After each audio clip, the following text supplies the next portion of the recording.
Greater Noida के दादरी के रूपबाज गांव की निकी ने कभी नहीं सोचा था कि शादी के सिर्फ 9 साल बाद समाज के दबाव और दहेज के कारण उसका छोटा सा बच्चा उसे अपनी आंखों के सामने एक दर्दनाक मौत मरते हुए देखेगा।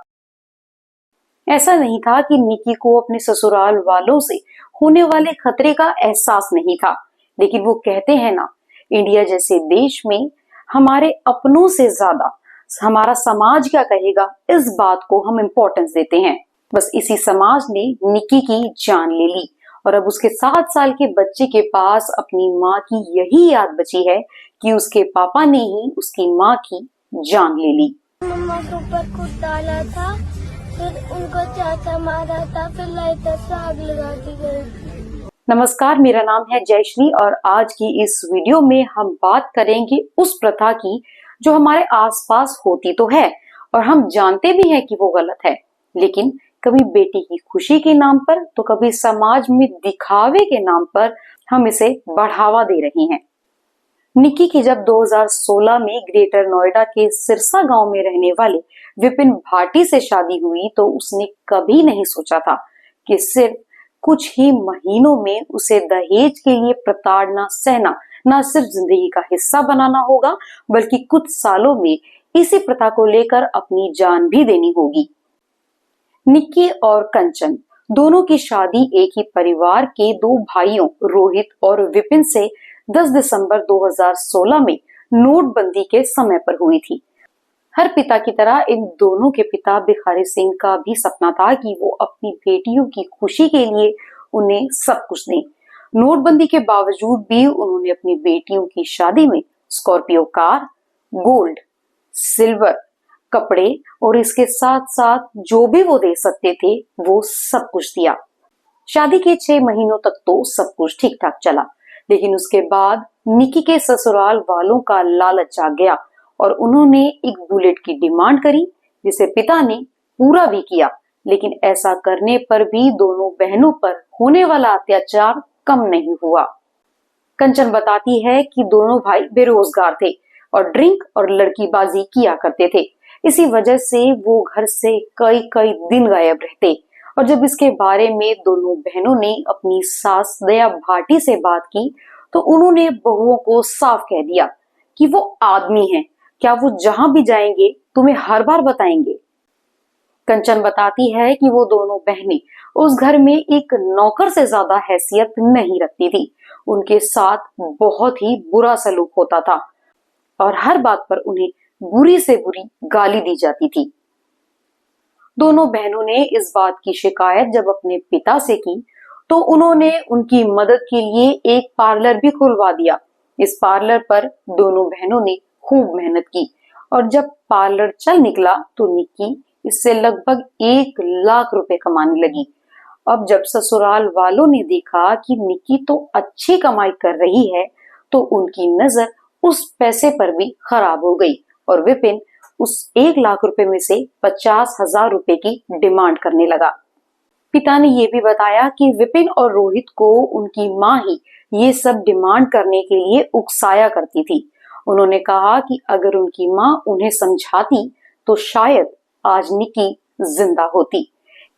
1 साल पहले जब निक्की के पिता ने मर्सिडीज कार खरीदी तो विपिन की उस पर भी नीयत खराब हो गई और वो निक्की से वो मर्सिडीज कार लाने की डिमांड करता रहा।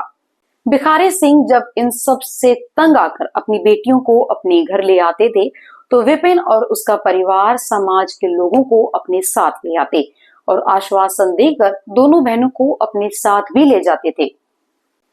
एक बार बात इतनी बढ़ गई थी कि निकी अपने मायके में 7 महीनों तक रही, लेकिन गुज्जर समाज का होने की वजह से ससुराल वाले इस बार फिर से बीच में आए और आश्वासन देकर एक बार फिर से दोनों बहनों को ससुराल भेज दिया। इस साल 11 फरवरी को भी कुछ ऐसा ही हुआ था। निकी के साथ बहुत बुरी तरीके से मार पिटाई हुई और जब इसकी शिकायत बहनों ने समाज के लोगों से की तो ससुराल वालों ने दोनों बहनों को ही झूठा बता दिया। इस घटना के बाद निकी ने समाज के लोगों के सामने हाथ जोड़कर विनती की कि उन्हें घर से कुछ नहीं चाहिए, बस उसे इस घर में एक कमरा और उसका बेटा दे दिया जाए।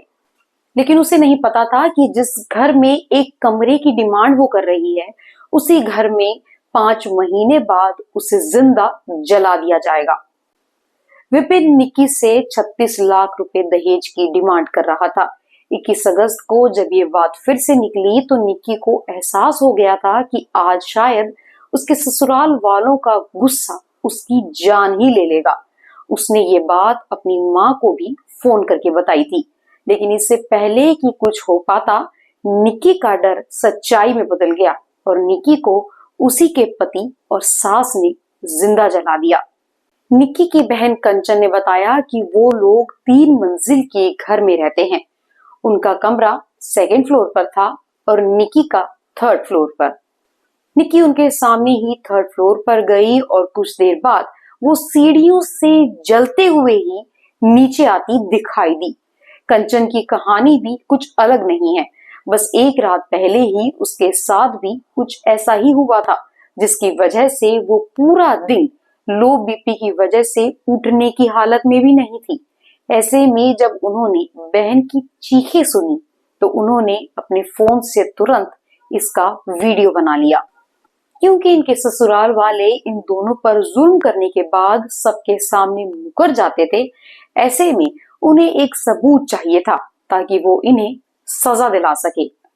कंचन का कहना था कि विपिन की मां चाहती थी कि उसकी दूसरी शादी हो जाए, जिसकी वजह से वो निक्की को लगातार परेशान कर रहे थे।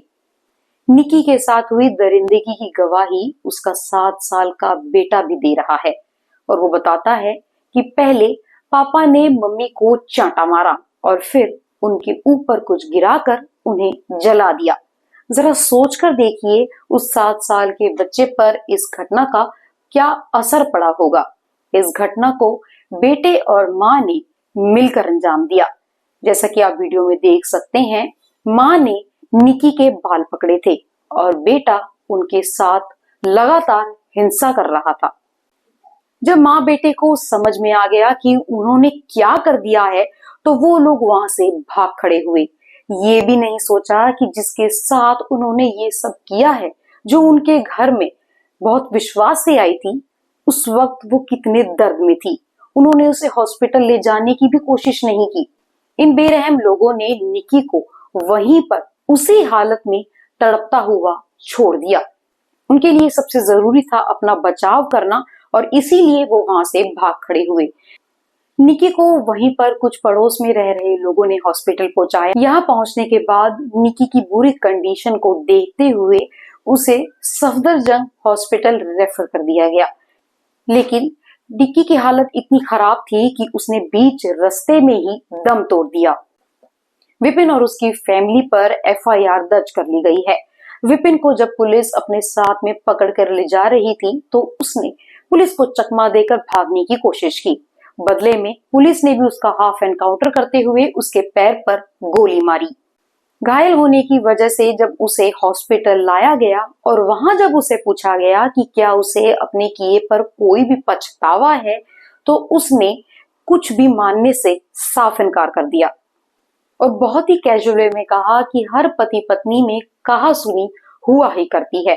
हमारे साथ भी कुछ ऐसा ही था और रही बात अपनी पत्नी को जलाने की, तो वो मैंने नहीं किया। जरा सोच कर देखिए, अपने हाथों से किसी की इतनी निर्मम तरीके से जान लेने के बावजूद भी इस इंसान का ये जवाब था। उसे इस बात का कोई अफसोस नहीं कि उसने किसी की बेटी और किसी की माँ की जान ले ली है। और माता पिता ऐसे लोगों के भरोसे अपनी बेटियों को छोड़ देते हैं। ये खुशी तो छोड़िए, हमारी बेटियों को सुरक्षा भी नहीं दे सकते हैं। निक्की के पिता और उसके पूरे गांव वालों की मांग है कि विपिन का एनकाउंटर किया जाए और साथ ही उसके घर पर ठीक वैसे ही योगी सरकार बुलडोजर चलाए जैसे वो बाकी अपराधियों के घर पर चलाती है। इस केस को लेकर जब देश की पहली IPS ऑफिसर किरण बेदी से पूछा गया तो उन्होंने 2 टूक शब्दों में इसका बहुत ही सटीक जवाब दिया। उन्होंने कहा कि हमारे देश में बेटियां शादी के बाद में माइग्रेंट्स की जिंदगी जीती है, यानी कि जिस घर से वो आई है वो घर भी उसका नहीं है और जहां वो गई है वहां भी वो पराई है। उसका ना कोई घर है, ना कोई पहचान है, और जिस आदमी के भरोसे वो ये सब कर रही है वो भी उसे बहुत ज्यादा इज्जत नहीं देता है। ऐसे में उन्होंने कहा कि बेटियों को जरूरत है अपने पैरों पर खड़ा करने की, और शादी करने से पहले उन्हें अपना पैसा कमाने देने की आजादी देने की। उन्होंने ये भी कहा कि हमारे देश में कितनी ही लड़कियां हैं जो इस वक्त ये सब चुपचाप सह रही हैं, लेकिन वो आवाज नहीं उठाती, क्योंकि ऐसा करने से उनका घर खराब होगा, वो घर जहां उनकी कोई इज्जत नहीं, और बस समाज में अपने माँ बाप की इज्जत बचाने के लिए वो ये सब कुछ चुपचाप सह रही हैं। ये बात भी ये लड़कियां अच्छे से समझती हैं कि वो उस घर में एक नौकरानी से ज्यादा की हैसियत नहीं रखती। इस केस को लेके मेरा एक ही सवाल है कि क्या चुप रहना वाकई इस परेशानी का हल है, या फिर अपने पैरों पर खड़ा होकर अपने आत्मसम्मान के साथ किसी के साथ प्यार और इज्जत से रहना ज्यादा जरूरी है। अभी इस केस की जांच चल रही है और धीरे धीरे और भी तथ्य हमारे सामने आएंगे। तो कैसी लगी आपको मेरी ये स्टोरी, हमें कमेंट सेक्शन में जरूर बताइएगा।